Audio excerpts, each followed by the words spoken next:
The NHL and the Atlantic Division are heating up this time. Because ever since the Four Nations break, there have been two teams that have been on a roll, and it's been no competition compared to everybody else. Of course, we're heading over to Northeast NHL territory. We're talking about Canada, baby. Because when we take a look at two of the best teams the NHL has seen, or actually, they are the two best teams the NHL has seen, you have yourselves some rivalries, you have yourselves some momentum being built up in Montreal and Ottawa. The NHL needs to watch out, because the two teams with the best records since the return from the Four Nations go as follows. The Montreal Canadiens are 7-1-2, a .800 points percentage, and the Ottawa Senators are 7-2-1, a .75 points percentage. Isn't it great, guys? Like, if you're a fan of the Canadiens, you're a fan of the Senators, firstly, I mean, isn't it great to have folks take your team seriously?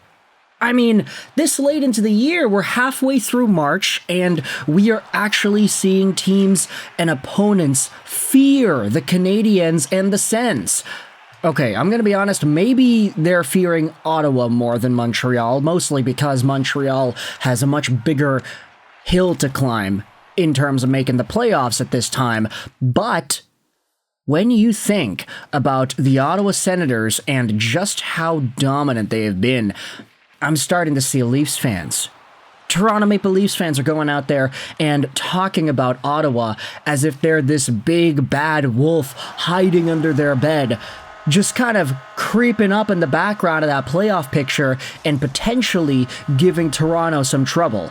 It's been quite weird seeing folks like Steve Dangle legitimately fear the Ottawa Senators, and you know, I think a lot of that has to do with the fact that Ottawa just had an easy time whooping the Toronto Maple Leafs. Of course, not to totally discredit Toronto and everything that's going on over there, but the Ottawa Senators have been awesome. The Montreal Canadiens have also been fantastic. So I think ultimately there are many folks that need to start taking these teams more seriously. The Montreal Canadiens, of course, in that 7-1-2 run, have gotten pretty strong production the past 10 games here. Just take a look at this. According to StatMuse, these are the Canadiens' player stats in their last 10 games played. How many of these guys are over a point per game? You have 5.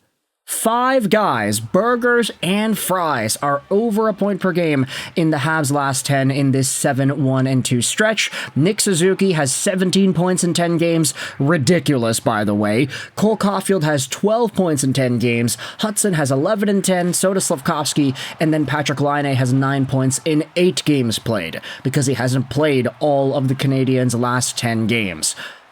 I mean, this is what happens when the team starts to click. The guys that you need production out of score points.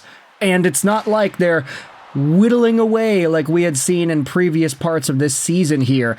The Montreal Canadiens are legitimately finding ways to put the puck in the back of the net, and everything is just clicking, you know? This is when you start to get into the future, when you start to get into the potential, when you understand what these guys are capable of and why they mesh so well. Not just the fact that a lot of these guys have plus 20% shooting percentages. I mean, that also has to be taken into account here. It's kind of on a PDO bender, especially with Patrik Laine ripping bombs on that one-timer spot. But ultimately, when the Habs are feeling it, when they're confident, when they're moving it around, it's hard to stop them. Nick Suzuki's almost at 2 points a game in the last 10 games. Who would have been able to say that? There was a stat posted on, I think it was Sportsnet, of Montreal Canadiens hockey and how many points the Canadiens were out of the playoffs by at this point in March the past few years. I think like 3 years ago, the Habs were out of the playoffs by 30-something points. It was ridiculous. They were so bad just a few years ago, and now they're 1 point out of the dance. And they're looking like they could be able to make it, just based off of the way they're playing lately. Now, of course, there are some really important games here coming up. The Habs cannot afford to lose points against that same Ottawa Senators team in 2 days. They then do have other matchups against Eastern teams like New York and Philadelphia and Carolina coming up afterwards, so it's not going to be easy pickings for the Montreal Canadiens. A lot of these games are going to be 4-point games. That's exactly how it's going to pan out in terms of the importance, the significance of these contests. And just to illustrate how things have gotten for Canadiens fans, there was this tweet going around my Twitter feed from Big Head Habs earlier yesterday. Who has it better than Habs fans right now? 1 point out of a wildcard spot. Suzuki, Caulfield, Laine, Hudson, Slav are all elite, and we don't even have Demidov, Fowler, and Michael Hayes yet. Watch out in 2 to 3 years. Yeah, we could talk about the prospects. We're not doing that in this video because it's focused more so on the NHL team's performance, but the Habs have a super good prospect pool too that you cannot shove down. Meanwhile, if you go over to the same StatMuse page for the Ottawa Senators, you take a look at their production here. They've been getting some pretty hot performances too, and it's all being led by none other than Timmy Stu. Now, I'll say, the Habs do have more point-per-game guys in this recent stretch compared to Ottawa, but the depth scoring has really come through for the Sens in the past 10 games here. Tim Stützle has 12 points in 10 games, Sanderson has 11 in 10, crazy coming from a D-man. Batherson and Brady Tkachuk each have 9 points, but Batherson has done it in 10, Brady missed 2 games. Michael Amadio has been scoring points. Shabbat, Giroux, Ridley, Gregg, Perron, Pinto. A lot of guys going out there with 6+ points in the previous stint here. All of these middling guys, Shabbat, Giroux, Gregg, Perron, Pinto, they all would be the 6th overall scorer on Montreal in the past 10 games, because the next best guy in Montreal after that Laine, Slavkovsky, Hudson, Caulfield, Suzuki quintet is Christian Dvorak with 4 points. So it does kind of go to show you how these teams are getting their results. Of course, the goaltending also plays a part of it too. Sammy Montembeault has been good, and then you have Linus Ullmark when he's not coughing the puck up in front. He's doing pretty well too. But the Sens are getting things done by committee, the Canadiens are relying on their top guys, and both teams have been getting successful results because of it. So, NHL fans, National Hockey League wildcard lookers, folks on the Columbus side of things, folks on the Detroit side of things, and the New York Rangers side of things, you cannot discredit the Montreal Canadiens. They are right in there.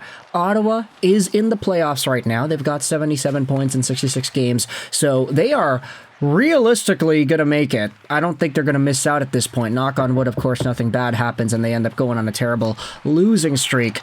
But New York, oh baby, we'll see what happens. If the Rangers end up going around 500 the next little while here, I honestly don't know if it's going to be enough. Montreal has just been winning too many games here.